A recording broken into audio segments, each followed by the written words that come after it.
পাট শাক খেতে আমরা অনেকেই পছন্দ করি না, কিন্তু পাট শাক দিয়ে যদি এভাবে পাকোড়া তৈরি করা যায় তাহলে তো আর কোনো কথাই নেই। গরম ভাতের সাথে যদি এরকম দুটো পাকোড়া থাকে তাহলে তো জাস্ট জমেই যাবে। আজ তৈরি করে দেখাবো পাট শাক দিয়ে কিভাবে পাকোড়া তৈরি করবেন। এই পাকোড়াটা কিন্তু একদম সহজ পদ্ধতিতে আজকে আমি আপনাদের সাথে শেয়ার করব। এই পাকোড়াটা তৈরি করতে যেমন সামান্য উপকরণের প্রয়োজন হয়, তেমনই সময় লাগে কিন্তু একদম স্বল্প।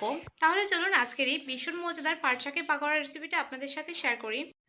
এখানে আমি কিছু পাট শাকের ওপরে যে অংশটা 3-4টা পাতা সহ নরম ডাটা অংশটা নিয়েছি, আর শাকগুলোকে আমি ভালো করে ধুয়ে শুকিয়ে নিয়েছি।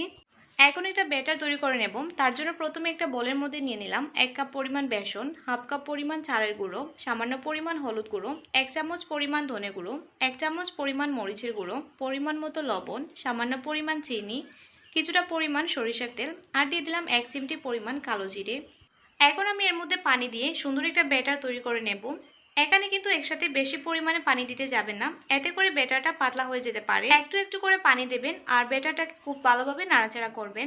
আমি এখানে একটু একটু করে পানি দিয়ে একটা সুন্দর ব্যাটার তৈরি করে নেব। একটু একটু করে পানি দিয়ে আমি একটা সুন্দর ব্যাটার তৈরি করে নিয়েছি। আমি আপনাদেরকে ব্যাটারের ঘনত্বটা দেখিয়ে দিচ্ছি। এই যে দেখতে পাচ্ছেন, এর থেকে পাতলা হবে না, আবার এর থেকে গাঢ় হবে না। এখন আমি আপনাদেরকে দেখাবো কিভাবে পাকোড়াটা তৈরি করবেন। এখান থেকে একটা পাট শাক নিয়ে পাট শাকটাকে এভাবে ভালো করে ব্যাটারের মধ্যে ডুবিয়ে নিতে হবে। তারপর এটাকে গরম তেলের মধ্যে ছেড়ে দিতে হবে। একে একে আমি পাকোড়াগুলো তেলের মধ্যে দিয়ে দিচ্ছি। পাকোড়াগুলো তেলের মধ্যে দেওয়ার সময় অবশ্যই চুলার আঁচ মিডিয়াম রাখবেন, এতে করে পাকোড়াগুলো পুড়ে যেতে পারে আর ভেতরের দিকটা ভালো করে নাও হতে পারে।